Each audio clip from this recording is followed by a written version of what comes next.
Okay, so last Thursday there were some local elections in the UK.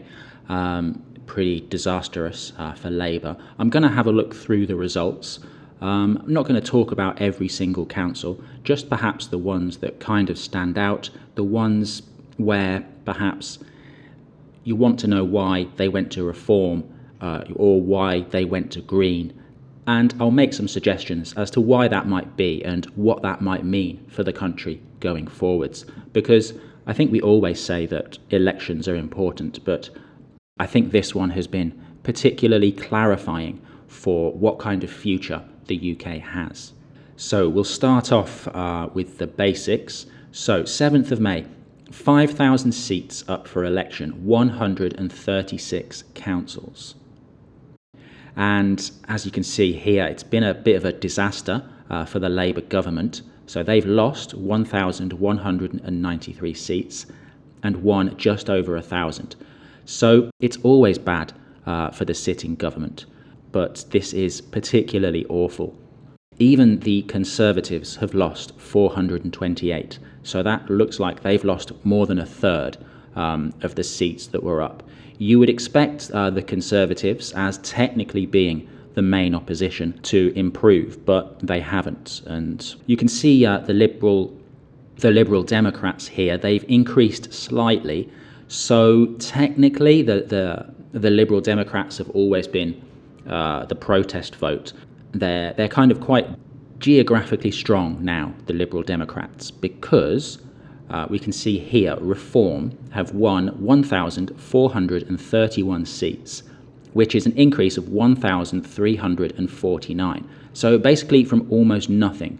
So this is their polling actually translating into votes, which I'm sure they'll be happy with. Then also we have the Greens. Obviously the Greens, very different demographics to the type of people who vote Reform. So Reform have got about 3.5 times as many gains as the Greens. The Greens, perhaps their future is like the Liberal Democrats. Perhaps they are going to be strong in particular areas, but unable to compete in other areas.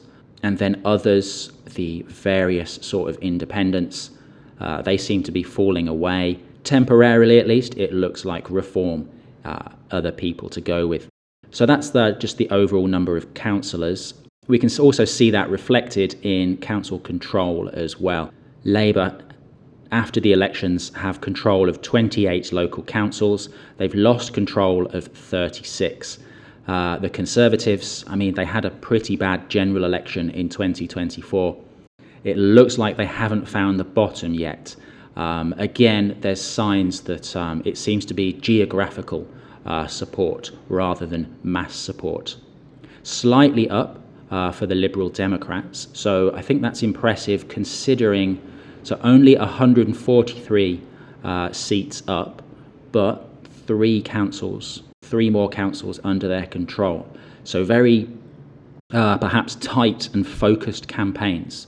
I've heard it said the Liberal Democrats are the voice of the ethnic English. The Liberal Democrats are perhaps for people who've become rich, but for whatever reason can't see themselves as conservative, but don't want to vote Labour either. So yeah, kind of the rich English perhaps is the Liberal Democrats' future. Reform have taken 14 councils and Green 5 as well. NOC, this is no overall control.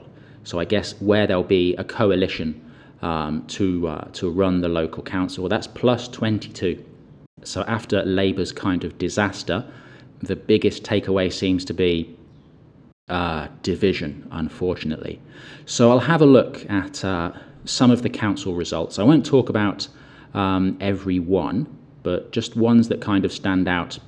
Maybe more focus on the big Reform and Green gains, and maybe suggest reasons why that particular area might have improved for that particular party. A couple of contrasts to start with. So Adur, I've never heard of this place before. So apparently it's down on the south coast, down near Worthing, sort of between Portsmouth and Eastbourne, and they have 6 extra Reform councillors, fewer independents, fewer Tories as well, and Labour has stayed exactly the same. So that's kind of bucked the trend a little bit. So only half of the seats were up, but Labour kept all their seats. So I guess life is good in Adur, perhaps. On the other hand, Barking and Dagenham, all seats were up. Labour lost 9 seats, so they had 45. They had 47 before, and now 38.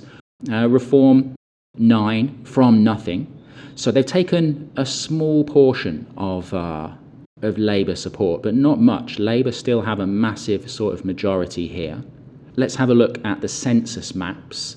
I'm going to, so I've chosen one particular way of looking at it. So Barking. Let's find Barking. I think it is around here somewhere. I'll just check. Right, Barking and Dagenham. So Barking and Dagenham, 44.9% of people are white. 21% of people are black. 25.9% are Asian.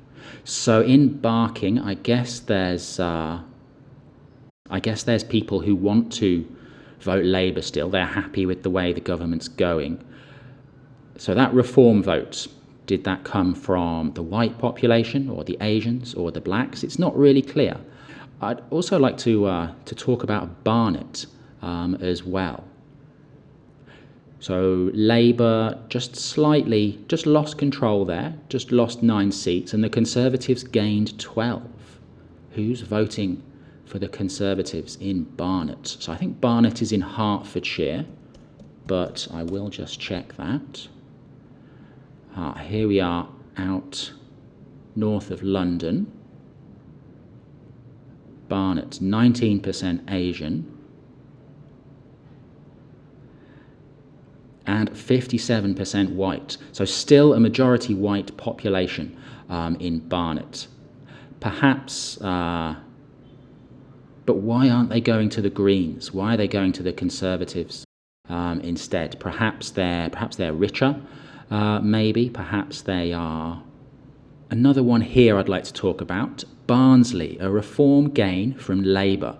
So Labour minus 35, all seats up for election. Reform plus 42. So I'll just find Barnsley. I believe it's up here in Yorkshire. Okay, so Barnsley, 97% white. So it looks like that population has very strongly abandoned Labour and gone onto Reform. I mean, Reform, they do seem to kind of be the ethnic English party.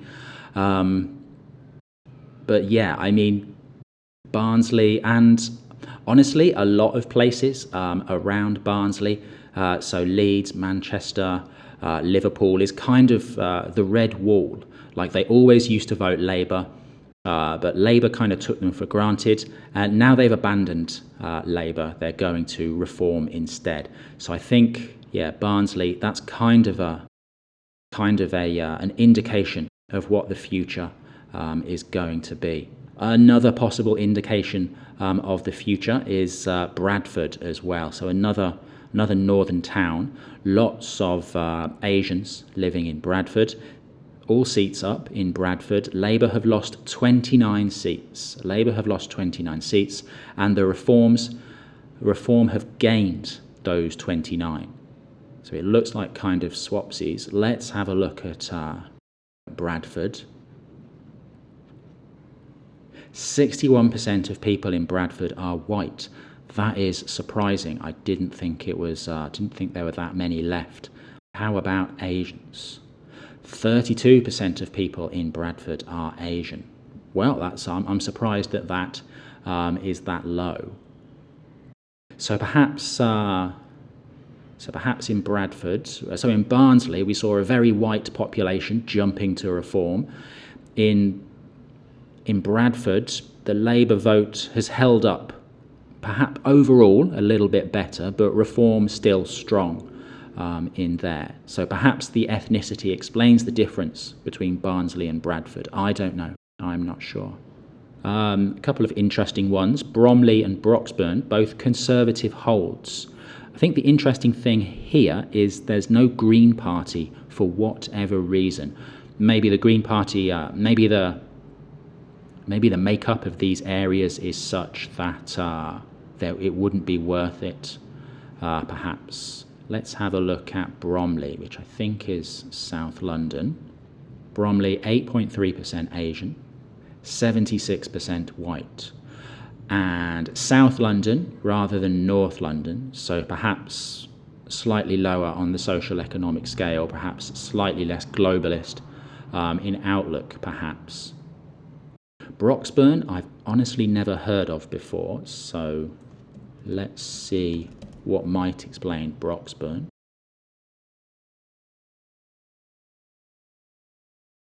Here we go, 81% of people in Broxburn are white. I mean, it's on the way to Cambridge. I don't think it's quite London itself. It's just outside London. So maybe the Greens decided in both of those cases that it just wasn't worth it, perhaps.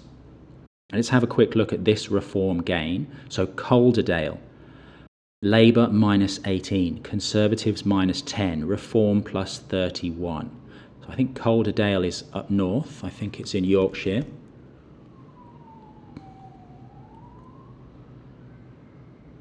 Okay, Manchester, Huddersfield, let's have a look at that. 86% of people in Calderdale are white. So a massive Reform majority there. A bit of a vote for the Green, but Calderdale, do they have any universities or anything like that?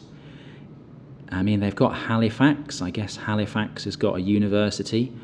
Okay, we can see in Halifax there is kind of some ethnic enclaves here. So perhaps that explains the four Greens. But the rest of it, very kind of white looking. So that would explain why it's gone so strongly to Reform, why Labour have collapsed. Conservatives, I mean, perhaps it's a more prosperous part of the north. I mean, if it's quite rural, that would suggest it's a traditional Conservative constituency. But it looks like the electorate have completely abandoned the Conservatives in Calderdale. 0 seats, Labour hanging on, massive Reform victory there. I think Cambridge is worth talking about. -6 for Labour, +6 for the Greens. So I would imagine this is the student vote very much. I mean, I wonder ethnically what is the makeup of Cambridge. So Cambridge is over here somewhere. Okay, so very high sort of percentages, 70s, or just one down in the 60s there, but generally pretty high percentages of white people. I'd imagine a lot of them are students, and Greens have been popular with students, so I think that would explain that. Okay, so Cheltenham, Liberal Democrat, very strongly Liberal Democrat. They've lost one to Reform. Let's see, I think Cheltenham is down here. I'm completely wrong. Yes, it's over in the Cotswolds. I was thinking of Chelmsford. Okay, so Cheltenham, yeah, looking pretty white around there. So I'd say the Liberal Democrats in general are a party of the Southwest. So they're a party of the rich English. So this is big sort of Liberal Democrat territory around here. And that, for me, would explain why they've done so well there. This one's interesting. Chorley, 1/3 of seats up in Chorley, -7 for Labour, and Reform +6. So kind of a little bit of a jump to Reform there, but not like Calderdale. So Chorley, here we are. Yeah, so I think Chorley is in Lancashire. Okay, up by Liverpool and Manchester. Let's have a look at it.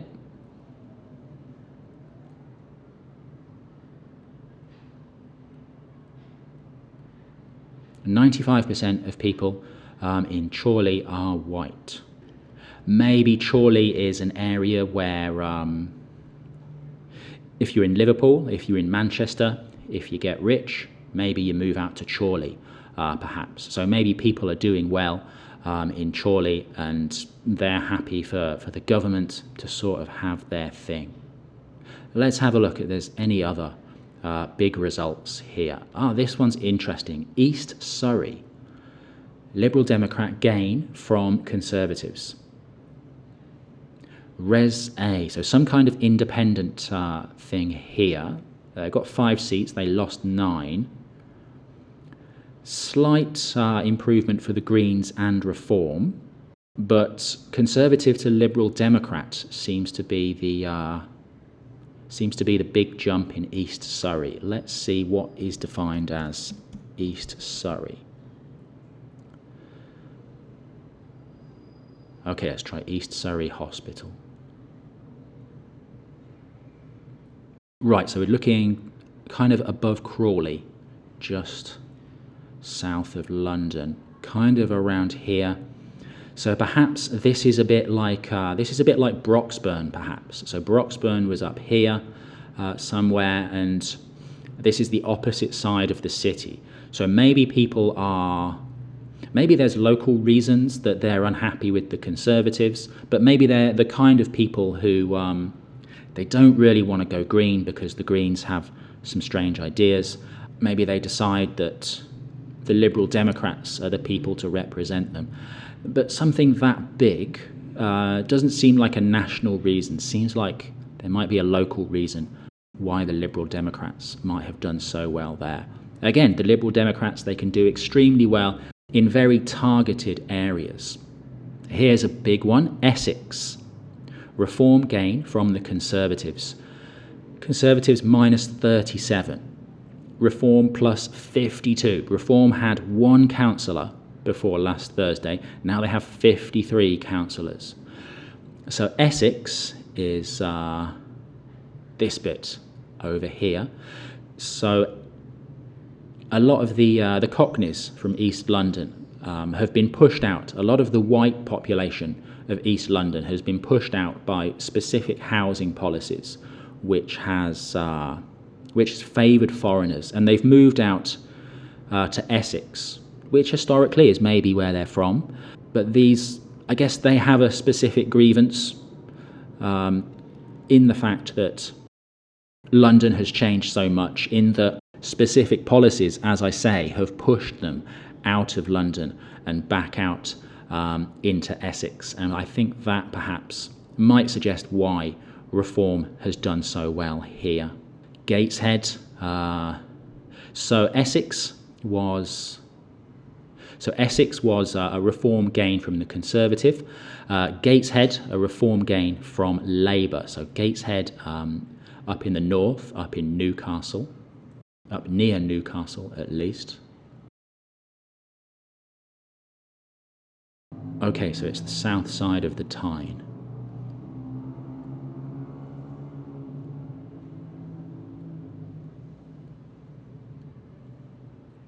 That's interesting. So if you look at Newcastle, some very low percentages of white people. If we look at Gateshead, much higher percentages of white people. I wonder if I look at Newcastle, were the Newcastle seats up? What happened at Newcastle compared to Gateshead? Newcastle upon Tyne. Here we go, Newcastle upon Tyne.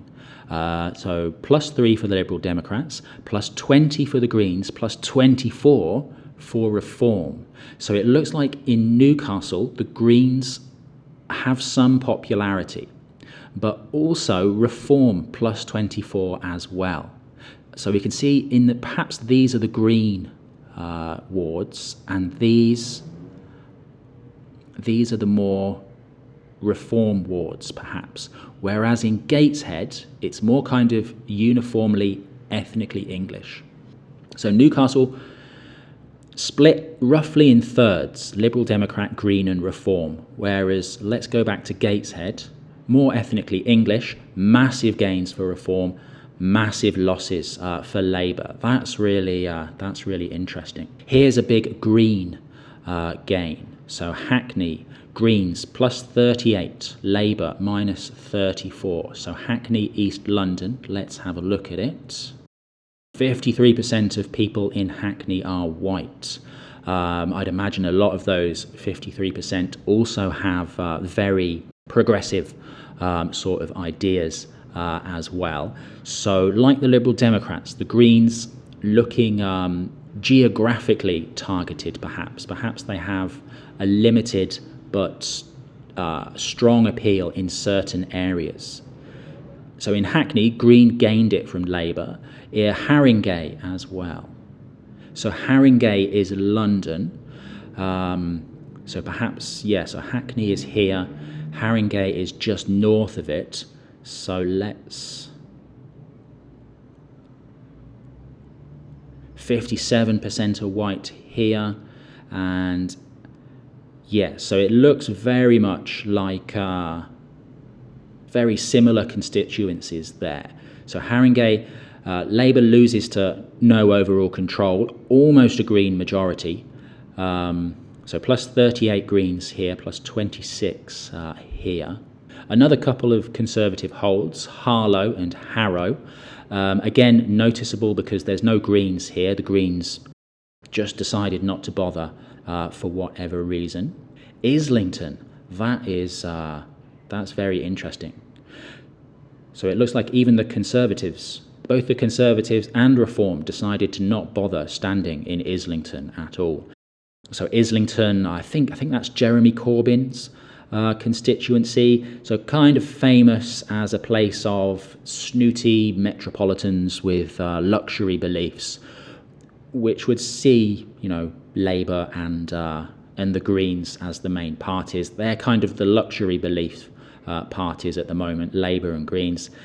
So the snooty metropolitans, sorry if you're from Islington, minus 12 for Labour, plus 16 for Greens. A strong tendency to vote Greens there. And yet another example of geographical strength, Kingston upon Thames. Lib Dems have a stranglehold on Kingston upon Thames. They're obviously very popular there. So I'll stop looking at the councils there. I think that's an interesting flavour of what's sort of going on. It looks like Reform are, in general terms, a bit more popular than the Greens. It looks like the Greens perhaps are going to be like the Liberal Democrats. There's going to be... So if the Liberal Democrats are kind of for the rural English, then maybe the Greens are going to be for the, I want to say globalist, but that's kind of a bit of a snotty way of saying it, for the metropolitan people, the university graduates who see themselves as up and coming. Here's another example of that. Norwich. So Norwich is a very big student town. Lots of, at least a couple of universities there. I think somewhere in 5 figures in terms of the number of students. So that's going to be the sort of place. So the Greens are in control. They've gained control from no overall control. Just a small increase of 5 seats. So the Greens have been doing well there for a long time. So overall, UK politics is definitely shifting along more identitarian lines. Lines in terms of skin colour, lines in terms of economics, lines in terms of the nowhere people and the somewhere people. Thanks for watching.